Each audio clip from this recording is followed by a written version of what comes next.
Hear me at the back? Yep. Okay, very good. Wait, just hold on. Okay, action shot here, Chris. This side. Got it? Okay, good. In case he missed my better side though, sorry. You still doing it one more time? Okay, good, thank you. All right. The students that you so lovingly are nurturing through your high schools, your elementary schools, colleges, eventually get to the work world. However, if they only figured out that they can leverage their social media and tech-savvy skills with the needs of the organization and understand the needs of the organization, they will be gold. Most senior leaders in corporations that I know, right, would love to have the ability of the younger generation, though. The mistake that many of the younger generations have is they don't know how to connect with the senior leaders in the organization, though. They know how to connect with their peers, and they know how to connect with the people their age, but just think about if we gave them that capability, all right? So, what I'm going to be talking about is this. I have two stories that I'd like to start out with. 3 weeks ago, somebody reached out to me on LinkedIn and said, "Hey, Stephen, I heard you talk to our EMBA class 2 years ago. I was wondering whether you do any personal coaching." So I said, okay, yeah, let's get on a call. So we're on a 15-minute call. A minute into her describing her situation, I said, okay, after your EMBA, you didn't get the promotion you wanted, right? She said, yes, Then she started going through the next 10 minutes of why she didn't get the promotion, though. Okay? Now I'll give you a flip story, though. A professor in University of Washington, I used to live in Seattle, asked me, he said, hey, Stephen, do you mind talking to one of my top students in my class? She's doing an internship downtown, but she seems to run into a problem. Can you help her out, though? I said, okay, no problem. Let's call her Jenny to protect the innocent, though. So I'm talking to Jenny and says, Jenny, Professor Lim said that you wanted me to talk to you. Tell me what's happening in the organization. She said, I have no idea. I went to the organization, I interviewed everybody in my department, and at the end of it, my supervisor complained that I was being really obnoxious and rude. I said, what did you say? She said, I don't know, I didn't say anything. I said, I'll tell you what, why don't I pretend to be one of your coworkers and you tell me exactly what you said to them and I will give you some feedback. She says, okay. So here's what she said. She said, hi, my name is Jenny. I want you to tell me what I need to do in the next 2 to 3 years to become your CEO. I said, whoa. All right? This is the two flip sides of working in a work world. One, people, even with advanced degrees, are not confident. The other, overconfidence and rubbing people the wrong way. All right? So what I want to do today is share my slides here, okay? So what winning in a work world is, the mindset that you need, the behaviors and some of the behaviors that for new job entrants should absolutely have before they get into the work world, and then the skill that the students need to have as well. So my name is Stephen Krempl. I've used to work in 4 Fortune 500 companies, originally Motorola, Pepsi, Yum Brands, and Starbucks Corporation. I was the Chief Learning Officer for Starbucks, though.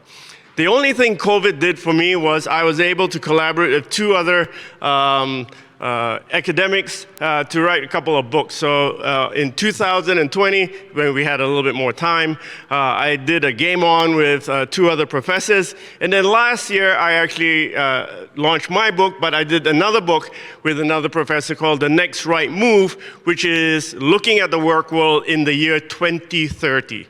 Now, don't worry about 2030, we want to worry about today. I have 3 questions for you, and for those of you who are here, just shout out the answer is either yes or no. All right, so pay attention now. First question. Does the smartest person always get noticed or promoted in an organization? Yes or no? No. Holy moly. Okay, second question. Does the hardest working person always get noticed or promoted in an organization though? No. Shh, damn. Okay, third question. Does the most loyal person always get noticed or promoted in an organization? Yes or no though? No. No? Then what gets a person noticed or promoted in an organization though? At this point in time, I would ask you to talk to your neighbor, but we don't have enough time, so we won't do that.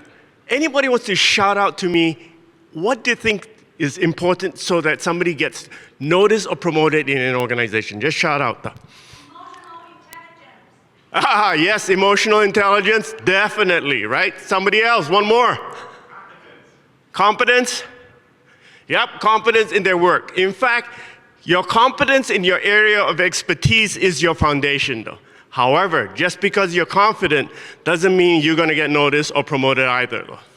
So what I'm going to be sharing with you, a couple of suggestions of what I'm teaching people in what I call mid-level or mid-career. Some of them are pretty high up. And here's why I'm doing it for students, because they all said, I wish I had this information when I was first starting out in my career. So let me just share another question.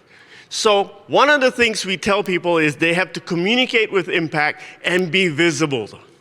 So why do we need to communicate with impact and be visible? Because if you're not visible, you are invisible. I'm coaching a couple of groups, both college and high school students. And you know, right, whether it's virtual or in the classroom, you can either hide or you can stand out. So I was doing a class for a bank, and they call them the 50 Young Bankers. So this is their first week in the organization. They are in, we're running a 9 to 5 class, so 9 o'clock they're there. At 10:30, at tea break, HR is in my ears going, so who's standing out? I'm going, what do you mean who's standing out? I've only been with them for 1.5 hours. I mean, who's standing out? They asked me the same question at lunch. They asked me the same question at tea break. And they asked me the same question at the end of the day. This is the third day at work, though. I already knew within the first hour who was going to stand out. There was a handful of them, 5 out of 50, though. Why am I telling you this? Because HR or any other leader are looking out to who's going to be a future leader from day one, though. It is not, oh, well, I'm new here, so I kind of cruise around for a little bit and then let me get my feet wet, right? No, if you want to stand out in an organization, in a corporation, or anywhere, you better be doing a few of the things that I'm going to be suggesting. All right? So, next. It used to be who you know was really important. I'm going, yeah, that doesn't really work now. Yeah, who you know is important. It is who knows you, though, right? Yeah, you can know a lot of people, but here is the difference. When your name comes up, do they know you, though? So let's use an example. Let's say we're in a corporation, and then I'm going up to my other peer, and then I'll say, hey, do you know Stephanie Lee? Yes, Stephanie, she's great. She's the new one, right? She's always participating. She's adding value in our meetings. That could be a first reaction. Second reaction could be this. Hey, do you know Stephanie Lee? Stephanie Lee. Isn't she the one that sits at the back of the meeting room and the conference room and doesn't say very much? That could be a second possibility.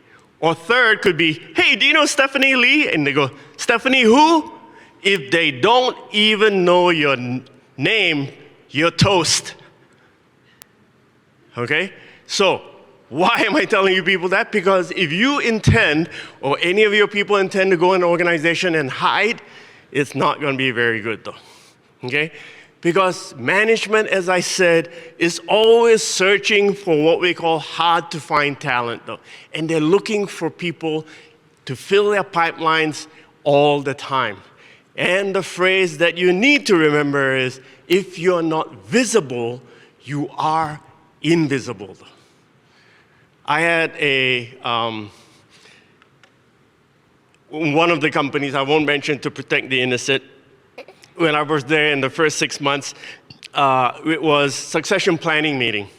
So I thought I would bring and suggest one of my right-hand person to my boss to kind of say, she needs to be promoted. So I went up to my boss, Susan, and said, Jennifer really needs to be promoted. She's really the most technically competent person I've known throughout my career. She gets along with everybody on the team, and all her customers love her. And then my boss goes, yeah, but I don't think she's ready. I'm going, whoa, no. You don't understand, Susan. She's really competent. Everybody gets along with everybody on the team, and all her customers love her. Yeah, but she's too quiet in meetings, though. I'm going, too quiet in meetings. Let's consider her next round. Next round is 12 months away, though. What am I going to tell Jennifer, though? So here's the problem. Sometimes your bosses are fighting for you, but if you don't do your job to help them, you lose out, though. Okay? So why is this important? Because the point we tell the people entering the workforce, you have to take care of your boss's boss, though. Not only your boss, because your boss's boss is the one who signs off on the promotions, though. How many of you seen that one before, right? That picture. Very, very important. Now, some young people don't know that at all. So the difference between someone new and employees progressing and getting ahead is understanding the necessary mindset. So I'm going to share a couple of things here that I share with not only the executives that I train, but all the young students that are telling them. The first one is this. The second one is this. And the next one is this. First one, okay, here we go. There are only two numbers that they need to pay attention first, 95 and 5. 95% of the time, please be who you are. I can't change you. You can't really change yourself, so let's don't pretend. However, 5% of the time, when you are in the presence of people at least 2 levels above you, you need to switch to your 5% zone. And how you communicate in your 5% is very different than how you communicate in your 95. And here's what I get the reaction from most people. Well, Stephen, then that's not being very authentic. No, please be authentic, but you have to be authentic in your role, though. We all have different roles, whether in the organization or outside. I'll give you an example. If you, any of you here, went and met, or you currently now in your jobs, you act one particular way. You're the teacher, professor, you work in an organization, you have your persona, right? I guarantee you when you meet your old buddies from college and talk about relive the old days, you don't act the same way, though. For those of you who are married, when you go to your mother-in-law's house, I guarantee you don't act the same way as you do with your college buddies, though. And if you went to your place of worship, you act totally different, though. We all play different roles. The question is, what role is senior management expecting of you at your next level? All right? Next one. Jim Collins wrote the book Good to Great. And I won't go through the whole decision, but the question we ask the students is this. Do you want to be just a good worker or employee in an organization, or do you want to be a great one? And the great one, in order to do that, you have to decide that you want to be one. Because if you don't decide, it's just like going to a class. Yeah, C's okay, all right? Well, C is okay, you will cruise through the class, though. But if you really want to get an A, you may act differently. And that's why I tell students, everything you learn in school can be applied in the work world if you know exactly what they are. So the next one is this one, which is this. You have to understand the rules of the game, though. Now, in most organizations, Which is more important? Let me ask you this one, right? The written rules or the unwritten rules, though? Unwritten rules, though. But here's the thing. If you don't tell your people to find out the unwritten rules, they may inadvertently step on a landmine, though. So let me give you an example, though. We hired a new VP of HR when I was in Dallas, and in those days, it was Dress Down Friday, and so everybody wore polos and, not jeans, khakis. Why? Because the president did not like jeans, though. But we forgot to tell the new guy, though. So we're down in the basement too. John walks in and says, "Hey, John, why are you wearing jeans today?" He says, "Dress Down Friday, right? His polo shirt and jeans." I said, "No, Pete doesn't like jeans, though." He says, "Well, nobody told me." "Yeah, don't worry about it." We go to basement 1. We go up to the first floor. The elevator door opens. Pete walks in, looks at John and says, "Doing gardening today?" He couldn't live that down for the next 6 months, though. Now you go, "Yeah, but that's silly, isn't it?" Not silly if you're making the rules, though, right? So here are the things that we have to tell people. You have to figure out the rules of the game, and you have to ask the question to find out the rules of the game. The next one is very simple. In fact, it's really important, and because my wife isn't here, so I'll use her as an example, though. So red lines and green X's. A red line is stuff that happens that is not so good, and green X's is stuff that is good, though. So for me, when we were living in Seattle, I used to live in Issaquah. We used to go to Bellevue for shopping at a mall, though. So my wife says, "Hey, drop me here at 12, pick me up at 3 o'clock, though." See, sometimes I come late, though. This is my wife. I know none of you have this issue, though. My wife will go, "You're late again. 3 months ago, you're late. Last Christmas, you're late. 2 years ago, when my mother-in-law came, you were late." She remembers every single time I was late. Unbelievable memory, though. It doesn't mean I never picked her up on time in between. She doesn't remember that, though.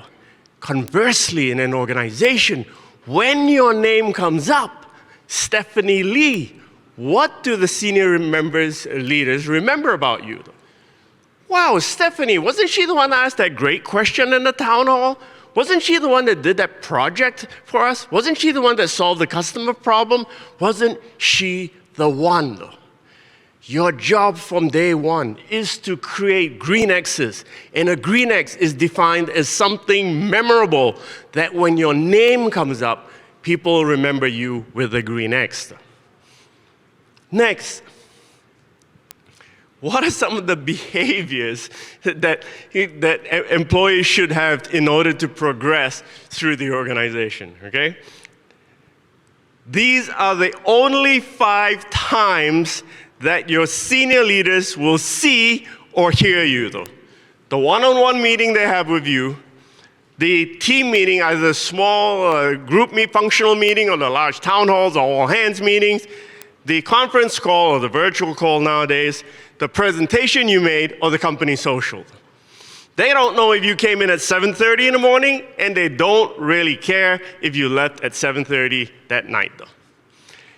When your name comes up, Stephen, they'll go, how is he? Did I have a one-on-one with him? How is he at that team meeting? Did he say anything on the conference call? I saw his name on the name list, but he didn't say anything. How was his presentation? Or did he even take the guts to come up to our group and talk to us at the company social? Only 5 situations. So why is this important? Because we teach people the behaviors to interact appropriately in these 5 situations, though. In fact, the book Game On was written based on these 5 situations, all right? The next behavior is EMC squared. Well, we all know Einstein came up with EMC squared. Well, if Einstein has it, I have my own EMC squared, right, Eric? That's right. First E, same as Einstein, energy level. Most people do not even know how to regulate their energy level in the organization. In fact, those 50 students, they were still acting like they were in class though. They went, sat on the chair and plonked down and waited for information to be downloaded. I'm going, whoa, right? So energy level, there are 5 levels of energy though. 0, 25, 50, 75, 100 though. Most of the people in the organization have no clue how to regulate their energy level. Why?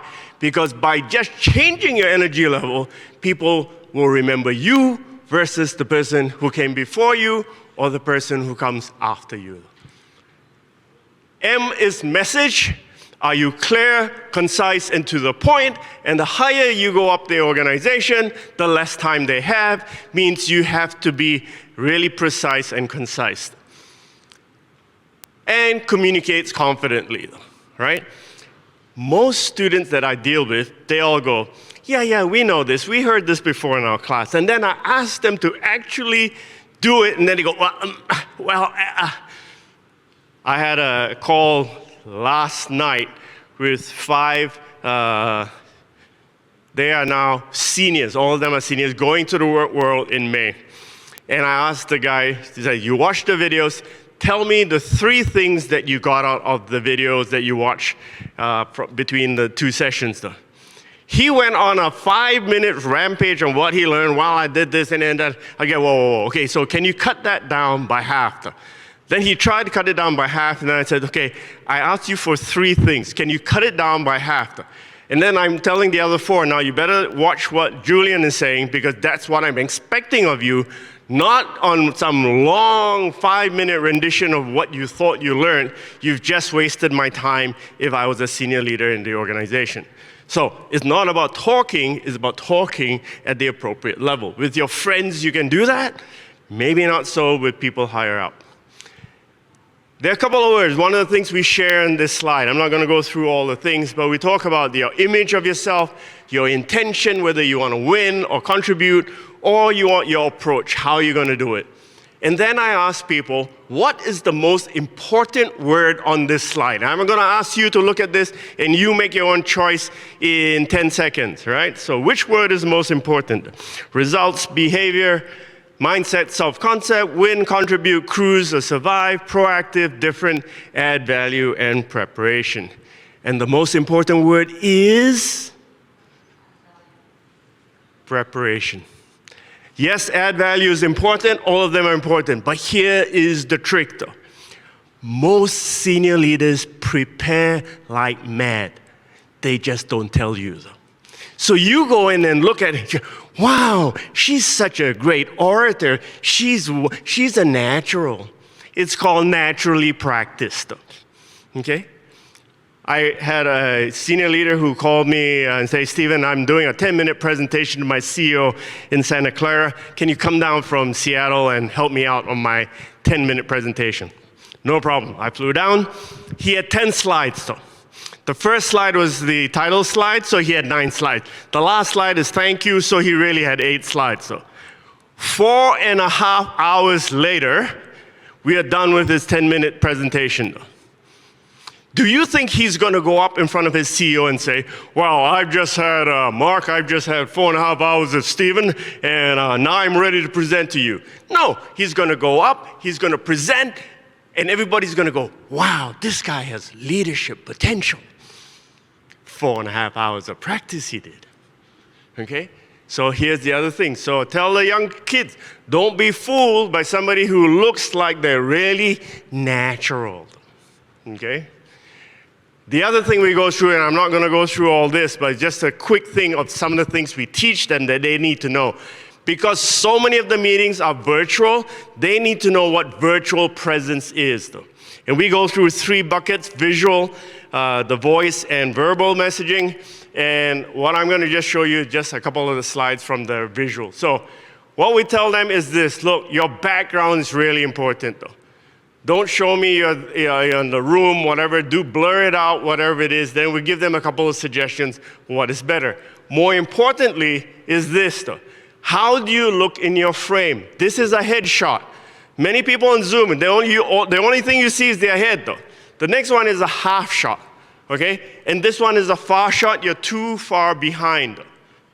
The most natural shot is the half shot. Why? Because when you watch TV, okay, well, this is what people get, right? You have classes, you get a whole bunch of squares. Look at all the people. You see some people's heads, you see some people are half shot, you see some people are not looking at the screen because they're looking at a second screen, okay? The background's all different. This makes a difference in an organization, though. I just took my camera and just went and took 2 pictures from the news channels, and guess what?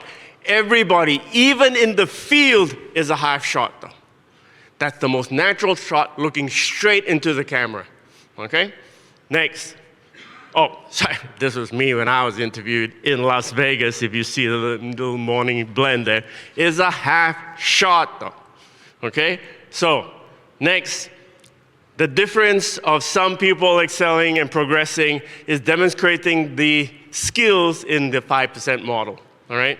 So I'm going to show you here the 5% model that we teach the executives, which we also teach the students, is this. Number 1, connect personally. Number 2, articulate your points of view clearly. 3, communicate confidently. 4 is build trust. 5 is provide direct feedback. 6 is takes ownership, and 7 is coaches and recognizes them. So here's a very quick thing that you might want to think of one student or even yourself or somebody you may know, and just on a basing it on a 1 to 10. 1, not very good, and 10, excellent though. Connecting personally at all levels, not only at their level, right? Articulating their points of view clearly, how they communicate confidently, building trust with key stakeholders, not everybody in an organization, but the key people who are important though. Provide direct feedback positively. One of the things we teach here is how to say anything negatively a little bit more positively though. Because no senior leaders really want to hear problems though. They want to hear solutions, your suggestions, and recommendations though. All right? Third, okay, and right at the end is taking ownership proactively, which is this. Most of the people who succeed in their organizations are proactive in volunteering to do things that other people do not want to do, though. Okay? So, again, teaching the kids that, though. So I just want to share one thing with you because this is one of the ones that our younger generation seem to have a problem because they're always on their devices, is how do you connect to people? Though?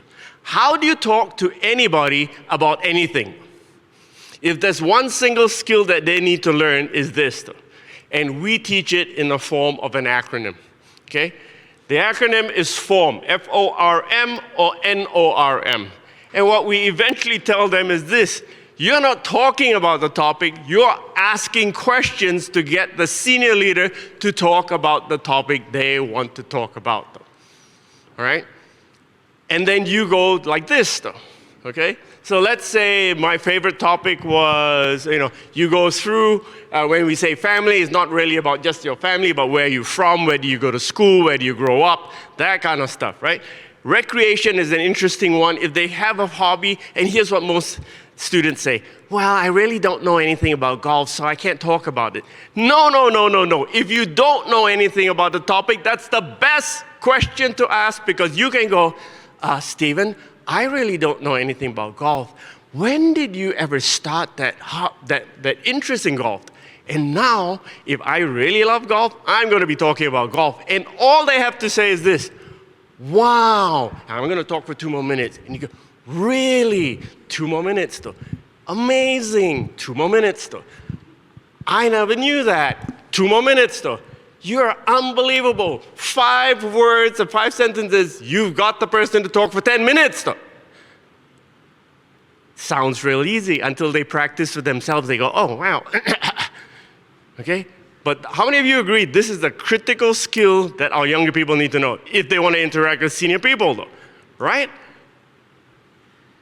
Very important. Now, here is the flip side of this.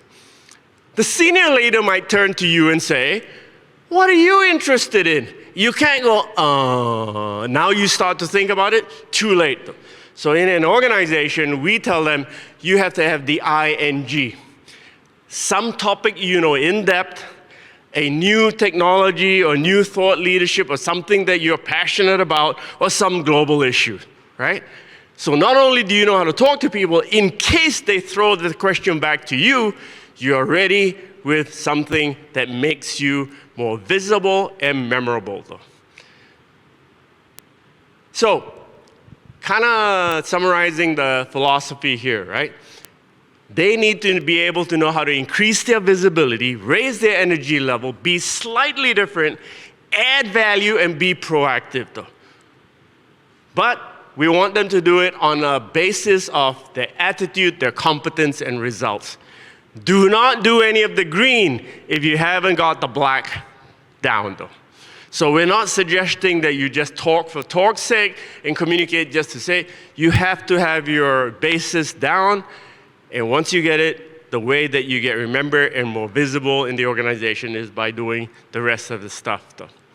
So to win in the work world, you need the right mindset, the right behaviors, and the right skills.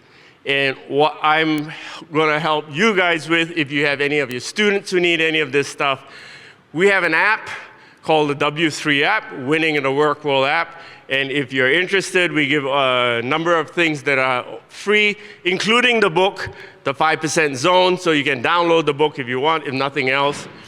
And you can use both either iOS or an Android QR code here if you want it, or otherwise just download it from your app store, right? So I'll leave this up for 5 more seconds.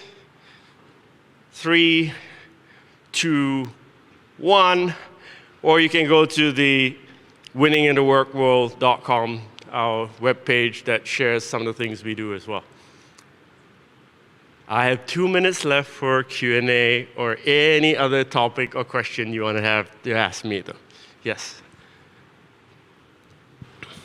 Hi, thank you. I appreciate that feedback. I am at the executive level in our organization as executive director, and I will give you just a simple example of the way of approaching thing. I had a new member to our team with a lot of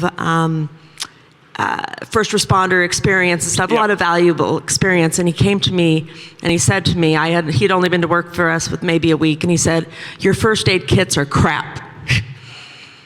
Yeah. Instead of saying, hey, I have this knowledge and skills that I would love to share with you. I could bring value to your program with the knowledge I have, right? But still to this day, he's been with us 6 months now. That's the first thing I remember about him is his approach. And he probably thought he was being very authentic. Yes. I'm going to tell it like it is. Yeah, exactly. No. Exactly. Okay? No. And I just raised my eyes and looked at him like, thank you very much. Yeah. So thank you.